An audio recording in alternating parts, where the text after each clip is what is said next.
Você está ouvindo mais um episódio do podcast sobre neurociências, produzido em parceria com a Universidade Federal Fluminense. Adriano fala e a mente expande. Eu sou Adriano Freitas, pós-graduado em Neurociência Cognitiva, especialista em Neurociência Clínica, Intervenção em Neuropediatria, Neuropsicologia Clínica.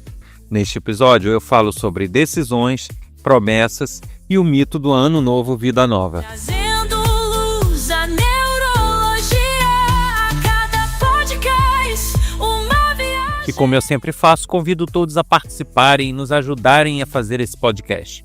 É só enviar uma mensagem de WhatsApp para o número 22 99 222 1003 e deixar sua mensagem, seus comentários, suas críticas, elogios, sugestões.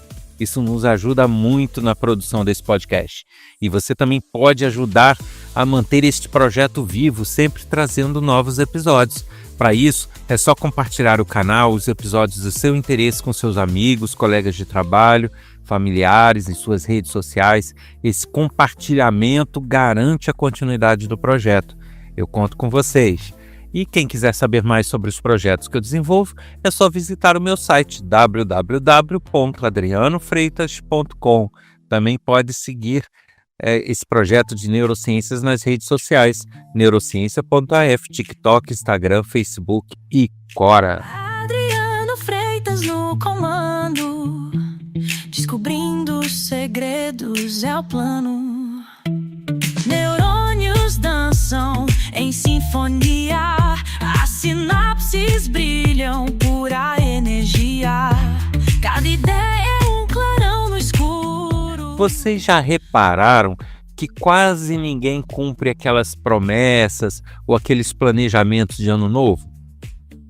Geralmente a gente faz um monte de planos, porque esse ano eu vou mudar, vou fazer isso, vou me organizar, vou fazer aquilo, e depois continua tudo a mesma coisa. Claro, tem gente que nem se planeja, mas aqueles que se planejam são poucos os que conseguem realizar. Já perceberam isso? Todo começo de ano é o mesmo ritual, né? Tem aquela convicção, não, eu vou mudar, vou me organizar, e tenho uma meta tal, vou cumprir essa meta, né? E até aquelas decisões que às vezes parecem importantes, às vezes até difíceis, né? Parece que finalmente são possíveis. Agora eu vou fazer. Esse ano vai ser diferente. Mas ainda assim, passa um pouquinho, daqui a pouco, né, passa uma semana, passa duas, e a maioria desses projetos, dessas metas, vai desaparecendo. Já repararam isso? Então, aqueles projetos, né, de treinar, ir para academia, de repente a academia vazia, e as pessoas que prometeram que lotaram a academia na primeira semana, de repente já não estão mais lá, né? Planos que você tinha, que você, né, tinha esperança de conseguir cumprir, de repente são abandonados. E às vezes isso acontece até com uma pequena frustração, né? Não é que a pessoa faz isso querendo ou com vontade, a pessoa se desmotiva, ela acaba desistindo dos projetos e ela acaba se frustrando porque ela não consegue ir além, né? Ela não consegue passar de um curto período mantendo todos os projetos, mantendo todas as atividades. E isso acaba criando uma frustração. É comum a gente explicar isso como sendo uma falta de força de vontade. Não teve força de vontade para manter a academia, não teve força de vontade para levar o projeto adiante, não teve força de vontade para aqueles novos projetos, aquelas novas ideias, e assim por diante, né? Mas a neurociência já sabe que não é bem assim, não é só uma questão de força de vontade. O problema não sabe, ele não é moral, ele não é falta de caráter, ele não é preguiça, simplesmente é um problema biológico. Muita gente não sabe disso, mas isso, na verdade, não é uma questão somente de hábitos, não é uma questão somente de, né, de você querer, é uma questão também biológica. Lógico que, para você criar um hábito, há todo um mecanismo biológico envolvido, sem dúvida. Então, você não vai criar um hábito se não houver uma predisposição biológica a isso. Mas esse problema de não cumprir as metas, de planejar uma coisa e não conseguir levar isso adiante, isso é biológico, não é só uma questão de vontade não. E aí a primeira coisa que a gente precisa entender é que quando a gente fala em decisão, a gente, não tem só um cérebro decidindo, é como se fossem partes do cérebro ou sistemas desse cérebro decidindo juntas, só que cada uma com seu interesse, né, com funções diferentes. Assim, a gente tem aquilo que eu sempre explico aqui, né, o córtex pré-frontal, que é mais racional, ele acaba sendo responsável por essa questão de planejamento, de organização, de autocontrole. E essa questão de projetar o futuro, se organizar no futuro, imaginar como ele tem que ser, né, se organizar para isso, é tudo com um córtex pré-frontal. E nessa de se organizar, raciocinar, pensar, planejar, ele acaba imaginando, assim, como que a gente seria no futuro melhor, né, versões melhores de nós mesmos. E ele começa a pensar e se organizar com essa visão, né, de como que a gente pode ser melhor, de como que a gente pode melhorar em determinados aspectos.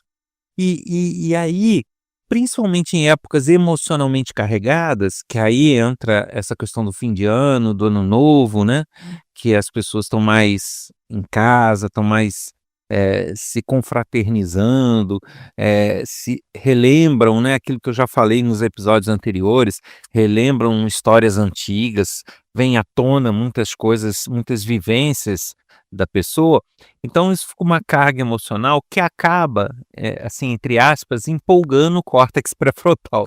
Então, ele, além de imaginar uma versão bem melhorada de nós mesmos no futuro, ele, por imaginar isso, ele acha que seremos capazes daquilo que talvez não sejamos.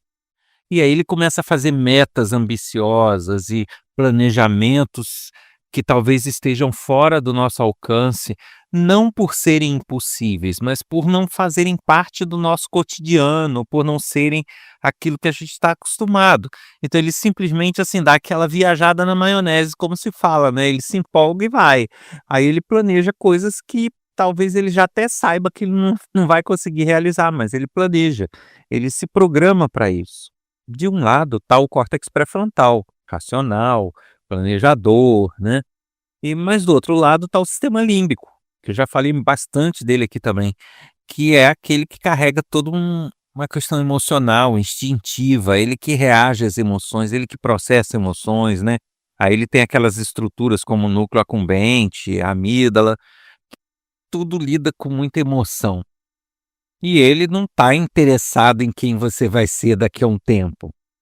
O sistema límbico, ele não é racional igual o córtex pré-frontal, ele não vai trabalhar em cima de planejamento, ele não vai trabalhar em cima de futuro, ele não vai trabalhar pensando em como você pode ou deve ser, né, não. O seu centro emocional, ele quer prazer hoje, ele quer satisfação hoje, ele quer dopamina hoje, porque ele lida com aquela dopamina que eu já falei.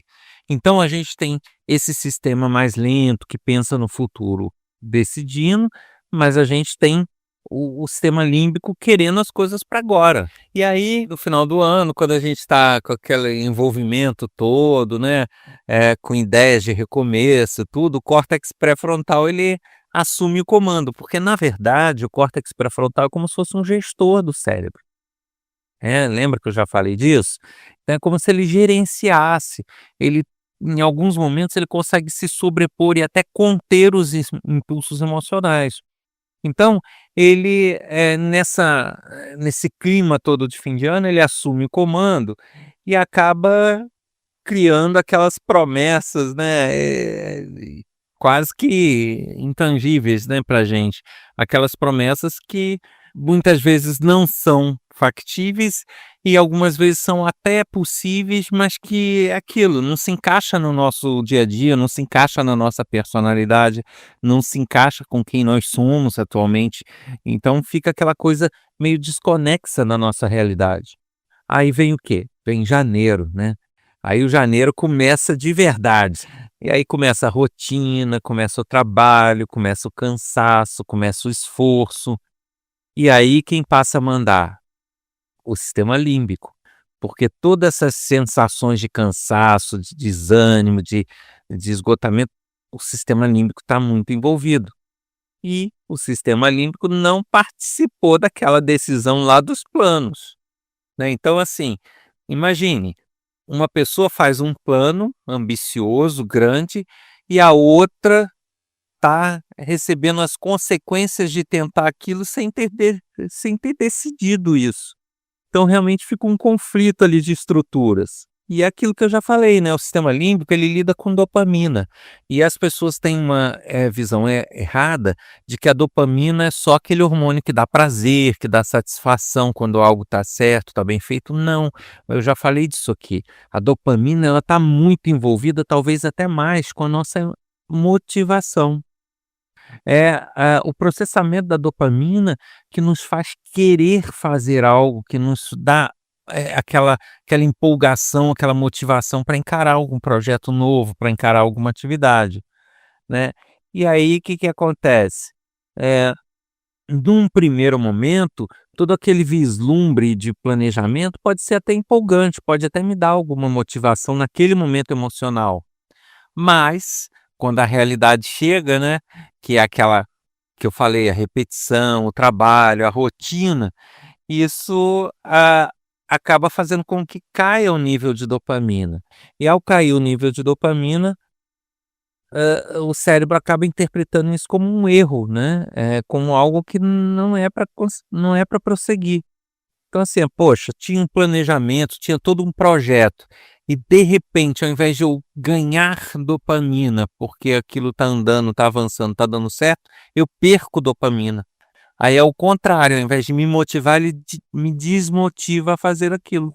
Justamente porque, a realidade que ele encontra na rotina, no dia a dia, não bate com toda aquela fantasia de planejamento onde era tudo maravilha, que dava tudo certo, que você era uma pessoa melhor.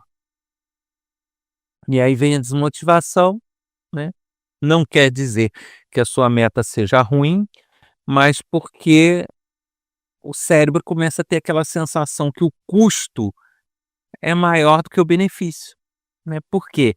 Você tinha todo um planejamento, uma previsão de que algo ia dar certo, porém, logo nos primeiros dias você já começa a pagar um custo, que muitas vezes, né, vem sobre essa forma de cansaço que eu falei, de rotina, e aí ele começa a avaliar: "Espera lá, em 2, 3 dias eu já estou cansado, já estou na rotina, já estou".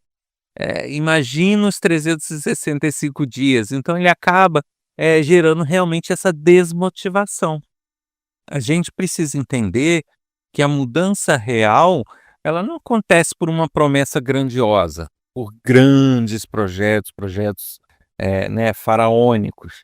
Ela acontece por ajustes de contexto.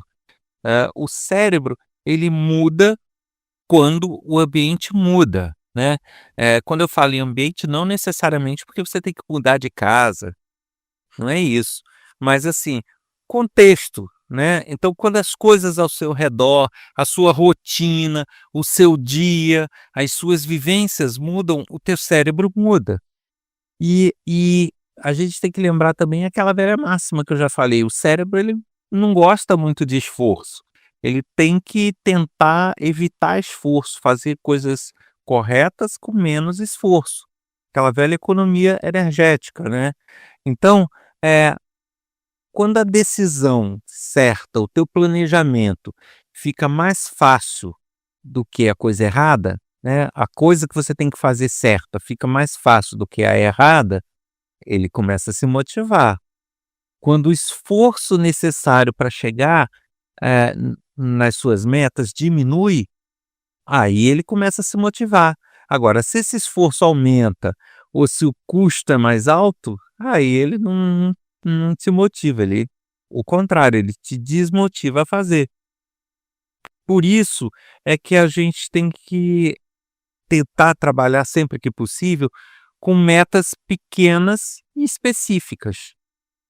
né, a gente ter pequenas metas, vai funcionar muito melhor do que uma meta grandiosa para o ano inteiro. Até porque as metas grandiosas geralmente são vagas, né. "Ah, minha meta para o ano é passar num concurso público", quem gosta, né, quem tem esse objetivo. Tá, mas como? De que maneira? De que forma isso se torna palpável? Então, assim, é uma meta que acaba sendo uma coisa vaga para o teu cérebro, ele não vê uma forma muito palpável. Agora, se você traça pequenas metas, "Ó, eu vou chegar no carnaval com a teoria do português na ponta da língua. Eu vou chegar em maio com, sei lá, uma área específica que você trabalhe bem estudada. Eu vou chegar em junho com legislação bem memorizada". Aí você começa a ter metas menores que vão fazer parte daquele seu objetivo maior, ou seja, no fundo, você está se planejando e se organizando para o teu objetivo grande, só que isso quebrado em pequenas metas, que para o cérebro são mais objetivas, são mais palpáveis, e à medida que você vai estudando e vai vendo que você está aprendendo, você acaba se motivando, porque ele vê uma chance de sucesso. É diferente de você ter um objetivo lá na frente que ele não tem ideia se vai dar certo. Aí, uma outra dica que talvez funcione bem, é a gente trocar aquela pergunta de ano novo, né. Ao invés de se perguntar assim: "O que que eu quero mudar?", não, tenta perguntar assim: "O que que eu posso tornar um pouco mais fácil?", né, o que que tá difícil, o que que tá complicado que eu posso facilitar um pouco. Então esse facilitar um pouco vai ser mais palpável do que aquela mudança grandiosa, você pode ter certeza disso. E aí inclui várias coisas, né. O que que eu posso ajustar no meu ambiente, o que que eu posso melhorar no meu escritório, o que que eu posso melhorar no meu ambiente de estudo, né, na minha rotina diária, nas minhas escolhas. Então, assim, o que que eu posso mudar ao meu redor, no meu ambiente, para que as minhas escolhas ou para que as minhas atitudes sejam mais fáceis em relação à minha meta. O que está me atrapalhando de cumprir a meta? É a minha desatenção? É o meu foco que está muito, sei lá, em alguma diversão que eu goste? Então, o que que eu posso fazer para melhorar? Tirar aquela diversão da vista, né. Então assim, a gente pensar em organizar o nosso entorno, as pequenas coisas do nosso dia a dia isso vai ser muito mais produtivo, vai nos motivar muito mais e vai ter, muito mais chance da gente conseguir realmente efetivar nossos projetos. E quando a gente entende isso tudo, sabe, que não a gente pode sim ter uma ambição, a gente deve ter sonho, a gente deve ter plano, sem dúvida nenhuma. Mas a gente não pode querer jogar isso para o nosso cérebro, assim: "Toma, vai lá e realiza", porque ele não vai conseguir. Ele não vai enxergar a possibilidade de sucesso, ele não vai saber como fazer, ele não sabe, e o ideal é que a gente entregue isso mastigado, né. Então, "Ah não, meu objetivo é ter uma situação de vida melhor, uma situação financeira melhor", pegando aquele exemplo do concurso público. Ter um emprego mais estável, ok, mas você acha que isso vai ser possível nesse ano? Você encontrar um concurso, estudar, fazer, ser chamado, tomar posse, ganhar o primeiro salário? Não vai, né, isso aí tem todo o trâmite aí de editais e tal. Então, é você colocar a cabeça no lugar: "Espera lá, não é melhor eu mudar a minha rotina, eu mudar o meu entorno, mudar meus hábitos, né, então qual pode ser o meu objetivo? Passar no concurso? Não, meu objetivo pode ser ler 1 hora por dia". Percebem a diferença? Essa leitura de 1 hora por dia vai ser um facilitador para o meu objetivo, e ele é muito mais palpável do que o próprio objetivo. Então, se eu começo com essas pequenas coisas, sabe, minha meta número 1, ler 1 hora por dia, meta número 2, sei lá, fazer tal atividade. Meta número 3, fazer o exercício físico. Então, no final, essas pequenas metas que são diárias, que são palpáveis, que fazem parte do meu dia a dia, elas acabam formando e solucionando a minha meta principal. Enquanto que se eu pego e jogo para o cérebro, minha meta é passar no concurso. Para ele, eu não estou dizendo nada. Então, ele sabe que tem aquela meta, mas ele não se sente motivado, não vai nos motivar, porque ele não vai ver do nosso dia a dia solução, né? Ele não vai ver como fazer aquilo, né? Aquele outro ditado cabe bem aqui, que é assim: a gente não pode esperar algo diferente fazendo sempre tudo igual. Então não adianta eu querer ter uma meta grandiosa se o meu dia a dia, minha rotina, meu ambiente está tudo igual. Como que eu vou esperar algo diferente de uma rotina igual ao que sempre foi, né? Então eu tenho que ter essa visão, esse entendimento de que a gente precisa não deixar de sonhar, mas a gente precisa facilitar isso, né? Indicar para o nosso cérebro, para nós mesmos, como chegar lá. E aí, quando a gente entende isso acaba sendo um exercício de autoconhecimento, né, porque não se trata de querer mais. "Ah, eu quero mais isso, quero mais aquilo", não é isso.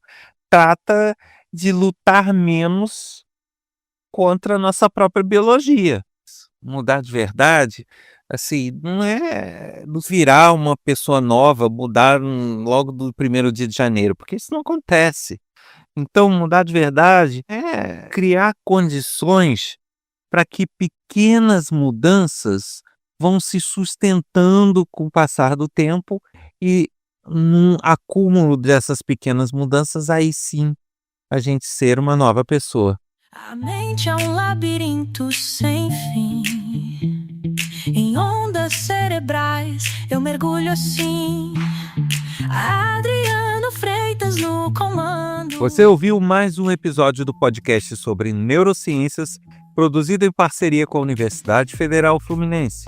Eu sou o Adriano Freitas, pós-graduado em Neurociência Cognitiva, especialista em Neurociência Clínica, Intervenção em Neuropediatria, Neuropsicologia Clínica. Quer participar? Envie sua mensagem para o WhatsApp 22 99 222 1003 e diga sua sugestão, sua crítica, sua dúvida.